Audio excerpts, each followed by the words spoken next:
Hey there guys, Spexy here, welcoming you back yet again to another piping hot slice of video game history. So as you may have seen already, I've recorded a whole series of videos revolving around the topic of superheroes through the eras of gaming, in particular the Avengers, and if you haven't seen my other videos in this series, then why not go and check them out now. Wait, you can watch this one first. So, this is video number 4, focusing on probably the most notable Avenger of all time. In fact, the first Avenger according to the MCU, the one and only all-American hero. No, not him. Our man is so damn American that they put it in his goddamn name. Captain America. Yep, that's right, Steve Rogers, the good old Cap, US Marine turned super soldier and battling it out against the enemies of the nation since 1941, during the golden era of comics, in a series by the same name, Captain America Comics, issue number 1. The Cap is in fact so old that he actually predates Marvel itself, with his first comic released under the Timely Comics banner, which would later become Atlas Comics in 1951, before eventually evolving into its ultimate form as Marvel Comics in 1961. Incidentally, for a little extra information here, Marvel Comics was also the title of the very first Timely Comics comic in 1939, featuring among others the Human Torch and Namor the Submariner. So back to the Cap then. Originally created as an iconic character to boost morale during the Second World War, Captain America predominantly fought against the Nazi threat back then and has been fighting evil in its many different guises, in particular Hydra, ever since. So there really couldn't be a more wholesome American hero, right? No, that's enough, stop this shit right now, get a grip guys, just no.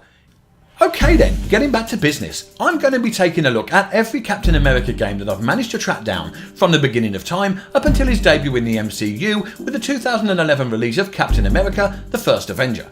So due to the overwhelming success of the Super Serum, Captain America may well be as near a perfect specimen of an American hero as possible. That's for damn sure. Nope, don't even go there.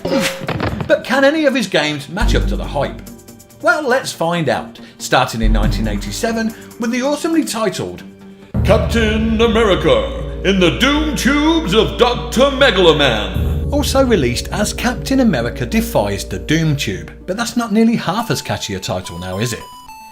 Released for the Commodore 64, ZX Spectrum, Amstrad CPC and Atari ST, the game sees the Cap fighting his way through the various chambers of the said Doom Tube base, using his shield to take out all the enemies along the way, building up his immunity to enter the later levels by collecting yin and yang, and trying to discover the passcode to unlock the final level and defeat Dr. Megaloman himself. It's quite a tedious and frustrating game to play, to be honest, and doesn't offer much in the way of super fun, but is probably one to check out for you hardcore retro fans.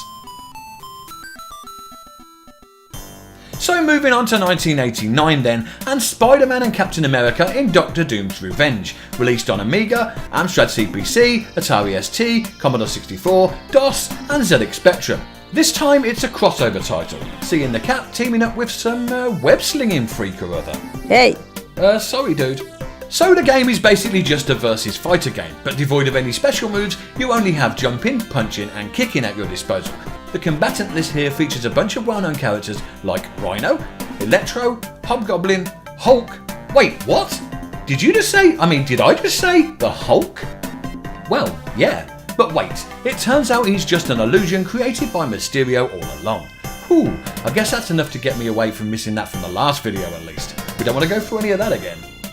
Between fights, you are treated, and I use the word loosely here with its alternative meaning of tortured, with what the game calls superhero challenges, though with the tedious length of these, the only challenge I can see will be with your patience. Doom himself is also presented close to the comics in terms of his appearance and attacks, but lacks any kind of energy weapon, which would have been nice to see. However, he does provide the biggest challenge of the game, which I guess is at least fitting. So it's 1991, and a game that you will have seen before if you've been watching my previous videos, Captain America and the Avengers, the arcade game, also later ported to the SNES, Mega Drive, Game Gear and Game Boy. I shan't go into too much detail about the arcade game itself here, however if you want to find out more on that, go and check out my Iron Man video. But both the SNES and Mega Drive versions are pretty faithful arcade ports, so today we're going to be taking a look at how the handhelds fared. Captain America! Well, it's fair to say that they are highly trimmed down, simplified versions of the original game. There's no depth control moving in and out of the screen, though there is a small amount of platforming thrown into the mix instead. The characters here are at least recognisable, and the plot follows closely to the original. And while they're not terrible games by any means, especially considering the limitations of the machines, they are certainly nothing to write home about either. Also, in the same year, a game was released with the same name on the NES, but this was a totally different game with a totally different plotline, involving Iron Man and Vision being held captive whilst you, in the role of Captain America or Hawkeye, attempt to free them by battling your way through the Ninja Gaiden Contra style levels.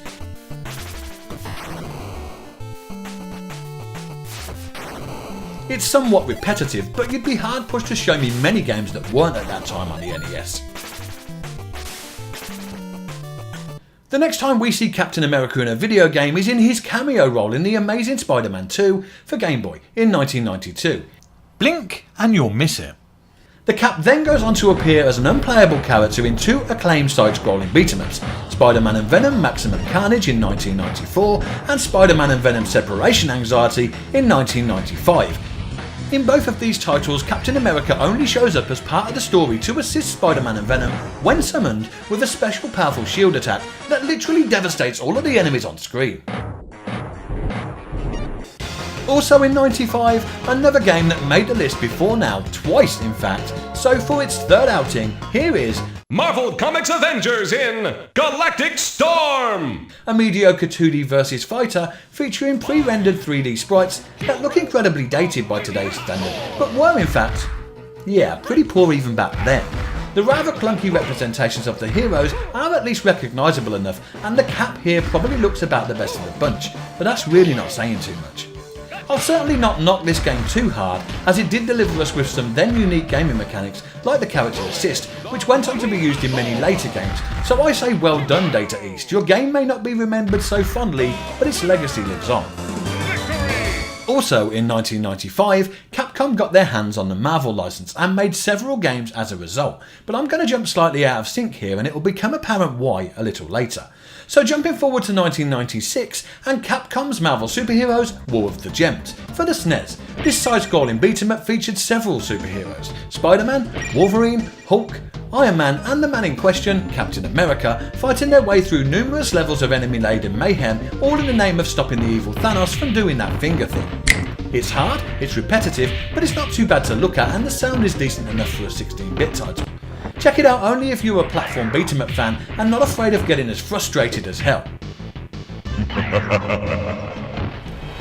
So I'm going to jump on back to 1995 now and let me explain why. So in 1995 through to the year 2000 there were a total of 4 Capcom fighting games released in the arcades and on numerous other systems, featuring one of only a few heroes to make the selectable character roster in all Capcom Marvel fighting games to date: Captain America. And it's not surprising really. I mean, you can't have a fighting game featuring Marvel superheroes in close hand-to-hand combat and not have the man that was literally made for it. So I'm just going to take a quick breather here whilst you get to watch an awesome montage of the man in action in all 4 games back to back. Enjoy!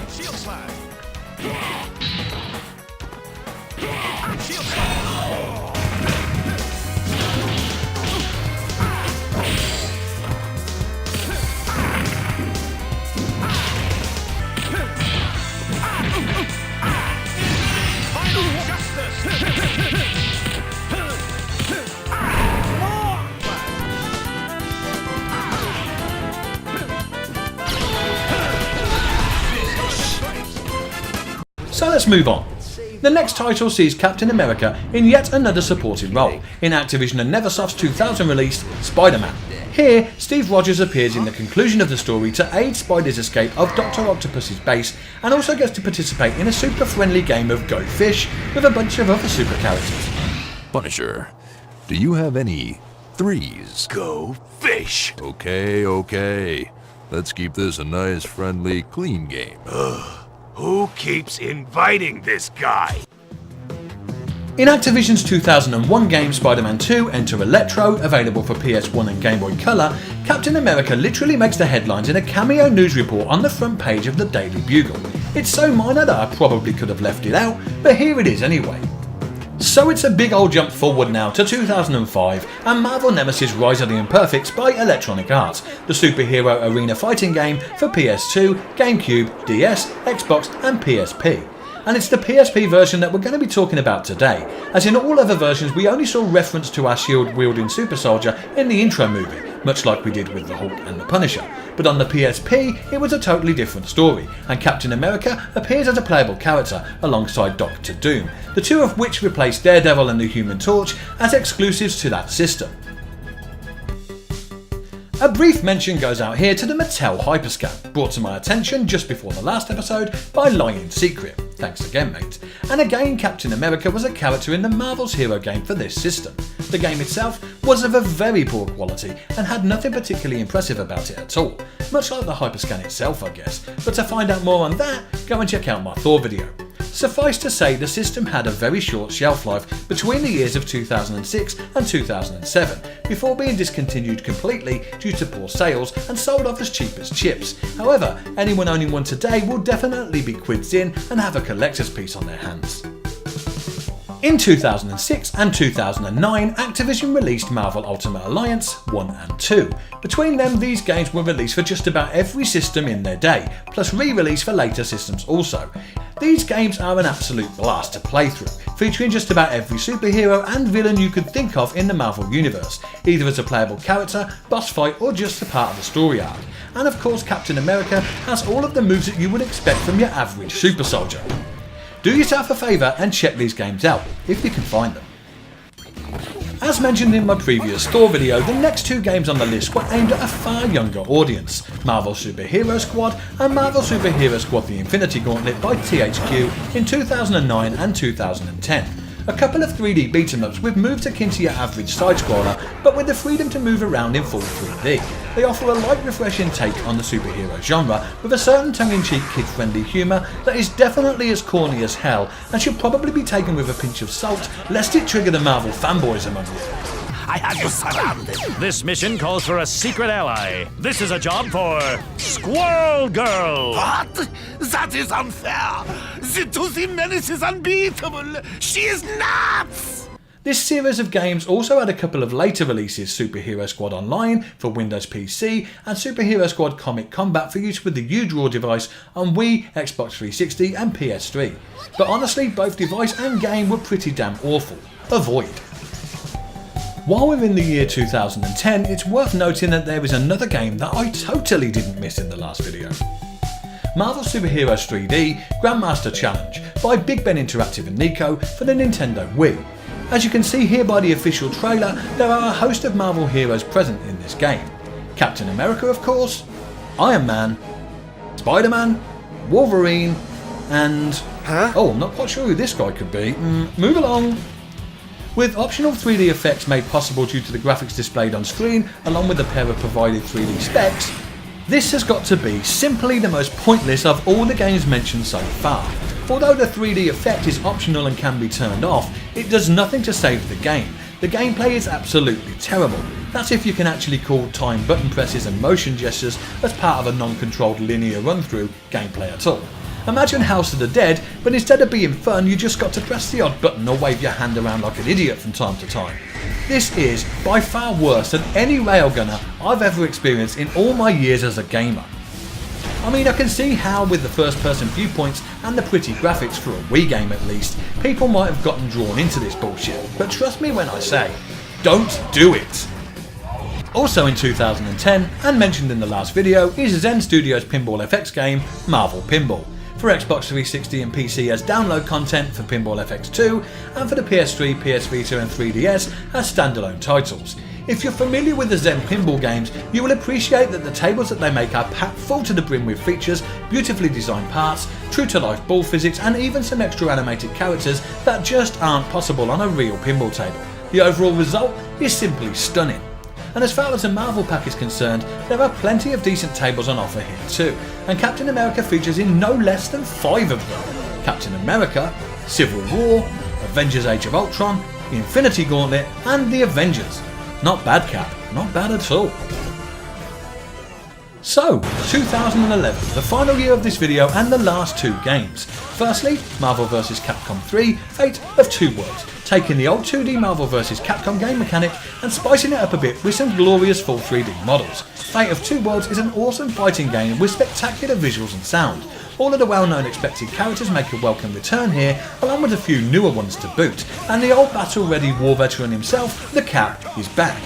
Having appeared in both Marvel superhero games and every single Marvel vs Capcom title ever released, Captain America is truly the king of the ring, and no one else can come close to this ultimate American hero. What you gonna do, brother? Bitch, please! And last, but by no means least, Sega's Captain America Super Soldier, the tie-in title to the Captain America MCU movie, released on DS, PS3, Wii and Xbox 360. This game takes place during World War II and sees the Cap and his men, including Bucky Barnes, fighting the Axis forces and uncovering a new threat: Hydra. I mean, as if Nazis weren't bad enough. These guys are something else, and their leader, the Red Skull, is an absolute Fruit Loop, with a desire for ultimate power above all else, and a rather bad case of sunburn. Your job? To stop the Hydra initiative, taking down anything that stands between you and the Red Skull and putting an end to his evil plans once and for all. The combat here is described in the blurb as fluid, and I can't argue with that. Once you get used to the button combinations, you can block, dodge and counter attacks, take on multiple opponents at once, and link together some badass killer combos to take the enemy forces down with ease, however big they are. Of course, you also get your trusty shield, which aside from having an awesome paint job, is also useful to, shield? Along with discus throwing it like a pro for some long shot takedowns and knockouts. But don't worry, it always comes back. So how does that work exactly? I would consider this game to still be highly worth checking out today, and although not groundbreaking by any means, it does have decent enough game mechanics, nice sounding visuals, at least on the PS3 and Xbox 360 anyway. Not so sure about the Wii version though, the Cap here kinda looks a little meh. But all in all, it's a pretty good effort of encapsulating all of the action of Captain America in a single game. Well done, Sega. And there you have it, every Captain America game appearance from the beginning of gaming history right up until his debut MCU movie, and I think I got them all. But if you feel that I may have missed something, or would just like to comment on the video for whatever reason, please do so, I'd love to hear what you have to say. And remember, if you would like to show a little extra support to either or both of my channels, you can do so by becoming a patron. Even for as little as $1 a month, your support will help the channels to grow and be appreciated more than you could possibly imagine. Or maybe you would just like to buy me a cafe latte or mocha by donating to my Ko-fi page. Even if you can't do either of those things though, don't panic, I still appreciate your viewing my content and just hope you like what I make. If you did enjoy today's video, then why not spank the hell out of that thumbs up button, and don't forget to subscribe for more retro goodness. I've been Spexy, you've been super, and I look forward to looking backwards with you again in the next episode. See you soon, bye for now.